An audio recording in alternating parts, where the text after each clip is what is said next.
C'est en direct du Salon de l'Industrie du Grand Sud, le SIAN, qu'on va entamer ce nouvel épisode de TV SIAN, un plateau proposé par le Club des offreurs de solutions Industrie du futur.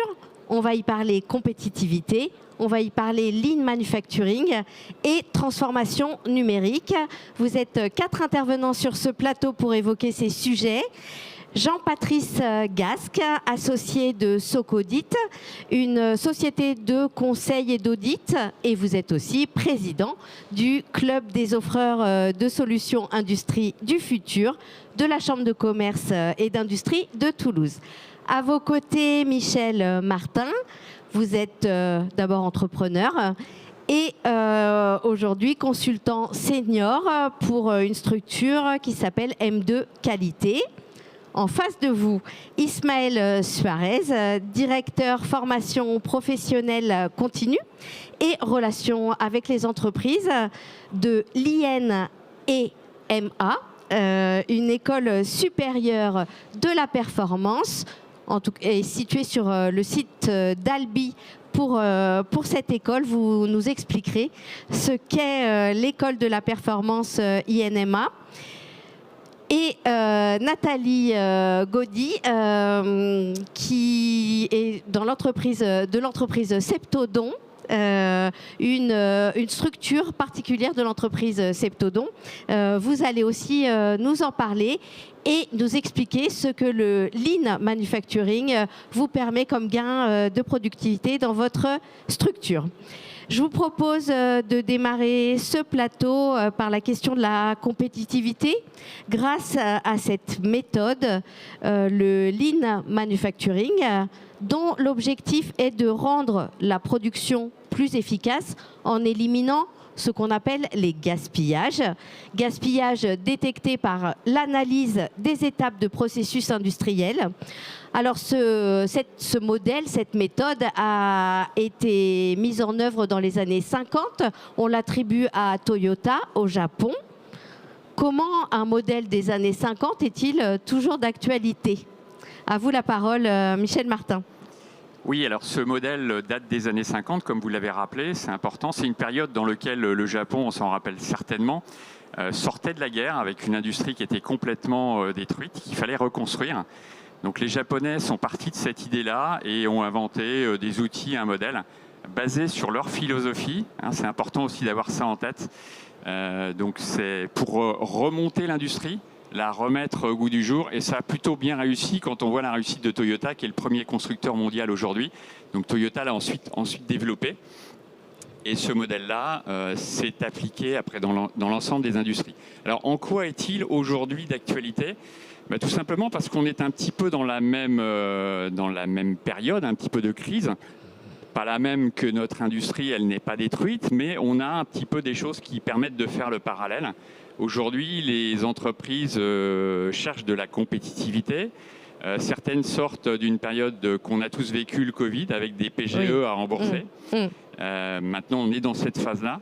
On a également le cours des matières premières qui a flambé, et donc les charges augmentent, et donc derrière, les entreprises vont rechercher cette compétitivité. Alors ces outils, bien évidemment, ils ont évolué.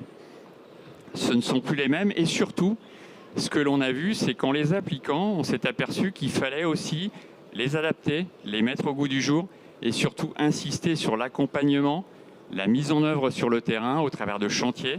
Et c'est bel et bien là que l'évolution s'est faite. Les outils sont assez proches de ce qui existait à l'époque. C'est plus dans l'application et la compréhension de la mise en œuvre dans les entreprises. Alors justement, quels sont les types d'entreprises que vous accompagnez ?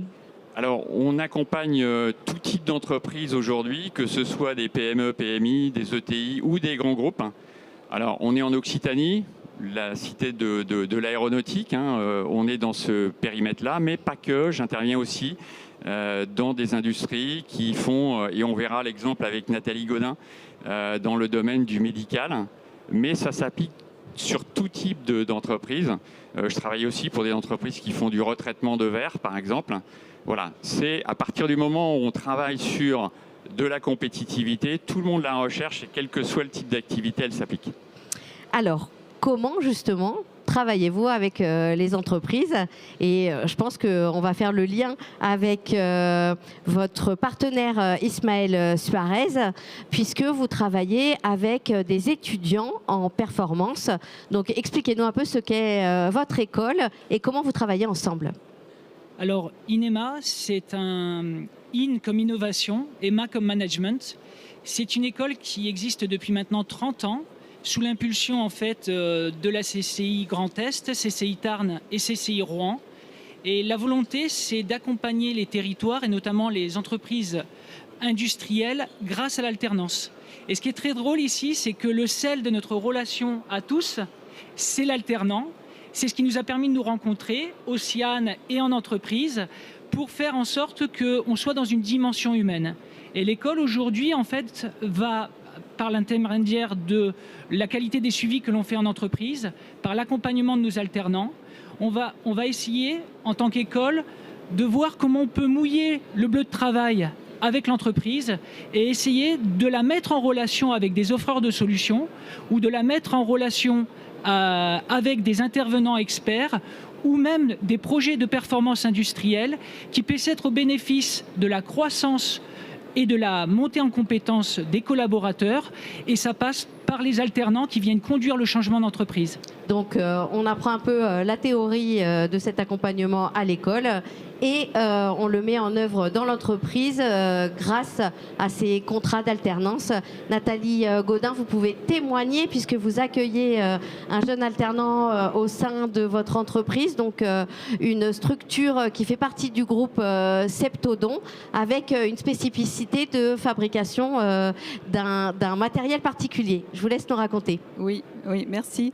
Donc effectivement, la Sophie, qui est une société d'une 60aine de personnes qui est basée dans le Tarn, qui fabrique des aiguilles dentaires et qui appartient au groupe Septodon, qui est une entreprise de taille intermédiaire, familiale, qui a été fondée en 1932 et qui est leader sur le marché dentaire. Donc l'agilité en fait propre à la taille des ETI en France, associée à l'école INEMA, qui a vraiment une capacité d'adaptation et d'écoute, a permis de développer une solution vraiment sur mesure, adaptée à nos besoins et dans un temps record, puisqu'on a à peu près travaillé 4 semaines pour réussir à concevoir une solution commune. Voilà. Donc c'est un projet pour nous qui est une vraie opportunité, puisque ça rentre dans la partie stratégique. C'est un pilier stratégique de l'entreprise, cette partie excellence opérationnelle. Et donc en termes de méthodologie, on a fait ce qu'on appelle une value stream map, c'est-à-dire c'est une cartographie de notre chaîne de valeur, depuis la commande client jusqu'à l'expédition des produits. Et puis concrètement, on est allé dans une salle, on a mis des post-it sur le mur qui représentaient les temps à valeur ajoutée, les temps avec moins de valeur ajoutée, ainsi que les irritants qu'on peut avoir au quotidien. Et à partir de ça, on a identifié 12 projets vraiment structurants pour l'entreprise qui permettent de fluidifier l'activité en travaillant sur une standardisation et une simplification de nos process. Et vous voyez déjà les résultats de ce travail? Alors, on voit vraiment les résultats, d'une part parce que c'est accompagné aussi par une formation de l'ensemble des salariés de l'entreprise. Donc, Michel qui est là forme 100% de nos collaborateurs. Qui sont une soixantaine de personnes, donc à différents niveaux. On parle de green belt, yellow belt, white belt. Et ça, l'objectif, c'est vraiment de donner une compréhension commune, des outils communs à l'ensemble des salariés pour que chacun se sente acteur dans la mise en œuvre de la démarche. Voilà. Et du coup, ce cumul identification de projet et formation permet vraiment une émulation qu'on peut déjà voir avec des vrais résultats. Donc, ce qui est très important, et je rejoins Michel, c'est qu'il y ait un réel accompagnement au changement. Donc, c'est pour ça qu'on a mis ensemble en place un suivi régulier avec les équipes projets pour voir l'avancement des projets et surtout identifier en termes d'accompagnement s'il y a parfois des points bloquants ou des difficultés qu'on peut adresser immédiatement. Voilà. Comment finalement ce partenariat quasi quadripartite, puisqu'il y a l'école, l'entreprise, le consultant et l'alternant, fonctionnent ensemble pour que ça soit en effet du lean manufacturing vraiment adapté à la structure en question. C'est justement parce que ça a été... Donc Ismaël Suarez. Voilà, c'est justement parce que l'école a fait le lien avec tous les acteurs et a permis finalement de s'assurer de bien identifier l'intervenant qui avait la compétence, accompagner les alternants qui puissent être dans une action de courroie de démultiplication de ce qui était ensuite conduit en entreprise en l'absence de l'intervenant, parce qu'on oublie en fait qu'il y a l'intervention, mais après comment on fédère et on embarque les équipes. Et à travers un projet école, on vient motiver, fédérer et diplômer des personnes autour de vraies compétences acquises et notamment de certification, en l'occurrence en lean manufacturing. Donc Michel Martin, vous donnez des cours dans cette école performance tout à fait. Et vous accompagnez les alternants au sein des entreprises. Tout à fait. Et comme l'a dit Ismaël, c'est une vraie courroie d'efficacité derrière dans ces entreprises, parce que vous le comprenez bien, en tant que conseil consultant sur le terrain, on ne peut pas être présent en permanence, alors qu'effectivement un alternant l'est, beaucoup plus que nous. Et derrière, c'est un vrai travail collaboratif avec l'entreprise d'un côté sur les chantiers qu'on a identifiés. Et vous voyez que ça rejoint ce que j'évoquais au tout début, c'est pas simplement une boîte à outils, le lean manufacturing, avec des outils appliqués, c'est beaucoup plus que ça, et c'est ce qu'on a découvert en appliquant les choses, et qui est important parce que sans accompagnement, je pense qu'on aurait donné la boîte à outils à Sofic, je pense qu'on n'en serait pas là, on n'aurait pas ces 12 projets qui avancent, où il y a une vraie motivation sur le terrain, des managers, de l'équipe, et on sent d'ores et déjà une dynamique qui fait qu'il y a une envie sur le terrain, elle se ressent à chaque fois qu'on intervient directement dans cette entreprise. Merci. Alors l'autre levier qui est d'ailleurs complémentaire à celui qu'on vient d'évoquer, le lean manufacturing, lean management, c'est le digital, le numérique. Jean-Patrice Gasque, je le disais, vous êtes président du club des offreurs de solutions, vous êtes associé du cabinet de consultants Socodit et vous avez cette spécialité digitale. Quelle est votre méthode pour accompagner les entreprises industrielles dans leur transformation digitale ? Ah oui, bonjour à tous. Alors, je vais faire un petit préambule sur le digital parce que il ne faut pas en avoir peur du digital et du numérique. D'accord ? C'est rentré dans notre vie quotidienne. Aujourd'hui, nos enfants qui maintenant arrivent sur le marché, ils sont presque nés avec des tablettes dans les mains. Ce qui arrive, on n'en parle même pas. Ça fait partie de l'évolution. Et comme toute évolution, comme tout un chacun a eu ce numérique-là dans les mains, mais quand il va travailler, il s'attend aussi à avoir du numérique dans son travail. Donc forcément, les entreprises, quelle que soit leur taille, que ce soit du TPE, PME ou petit ou groupe, ont la nécessité, on va dire, de passer sur du digital et du numérique dans leur processus. Et c'est même pas une volonté, c'est presque, je dirais, une obligation. Voilà. Ça serait presque le danger que de faire arriver une génération qui maîtrise parfaitement le numérique avec des entreprises qui ne soient pas adaptées. Mais vous avez entièrement raison, parce que c'est un danger. Quand vous avez des jeunes qui rentrent aujourd'hui, et on vient de parler d'alternants, je travaille aussi avec Ismaël sur INEMA par le biais d'un relais sur le terrain avec des alternants. Ils ne comprennent pas pourquoi on est encore au papier et au stylo, pourquoi on fait du pointage manuel sur des fiches avec une personne qui saisit tous les temps du mois des opérateurs. Ils ne comprennent pas pourquoi certains processus d'entreprise ne sont pas fluides, on va dire, en termes de gestion de la donnée. Voilà. Donc, si on parle de compétitivité, parce que c'est l'objet vraiment, qu'est-ce que peut apporter le numérique à l'entreprise en termes de compétitivité, c'est énorme. C'est énorme parce qu'on passe en fait de processus qui seront des processus pour certains ancestraux. Quand je dis ancestraux, c'est pas du tout péjoratif, bien évidemment, mais qu'on n'a jamais pris le temps et le recul parce que quelque part on ne sait pas trop, parce qu'on on associe toujours le numérique à du code, à des informaticiens, à des choses un peu complexes. La personne qui fait une pièce dans un atelier ou qui est en menuiserie bois ou dans l'industrie aéronautique, ou quelle que soit l'industrie, on va dire. Voilà. Ils sont focus produit et parfois ils n'arrivent pas à prendre le temps du recul et dire mais ça on pourrait peut-être gagner un quart d'heure, 20 minutes, une demi-heure si on numérise le processus. Donc c'est pour ça que je dis il ne faut pas en avoir peur parce que c'est vraiment un très gros outil de compétitivité et c'est une obligation sociétale. Donc vous accompagnez les utilisateurs de ces outils numériques à s'en emparer, à savoir les utiliser ? Si vous voulez, ça fait à peu près 35 ans qu'on fait ce métier, qu'on accompagne les PME dans leur réorganisation. Et comme tout un chacun, nous aussi on a dû un petit peu s'adapter aussi aux nouvelles technologies et à la façon de faire.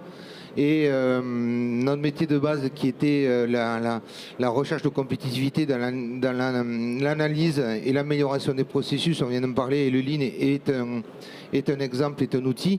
En fait, on l'a aussi appliqué au digital, c'est-à-dire à la transformation numérique, c'est-à-dire qu'on a une méthodologie qui est basée sur deux aspects. Le premier, c'est notre métier de base, c'est-à-dire analyser le processus et voir quels sont les sujets qu'on pourrait numériser assez simplement, assez facilement. Et aujourd'hui, on a pas mal d'outils à notre disposition, entre autres des petits logiciels no-code. Ça veut bien dire ce que ça veut dire, c'est-à-dire qu'on ne code pas, voilà, c'est de la logique, c'est de la base de données. Donc tout est basé sur l'optimisation de la donnée. Est-ce qu'elle est fiable et pas fiable? Et la deuxième chose, c'est donc l'analyse des processus et après définir réellement le besoin.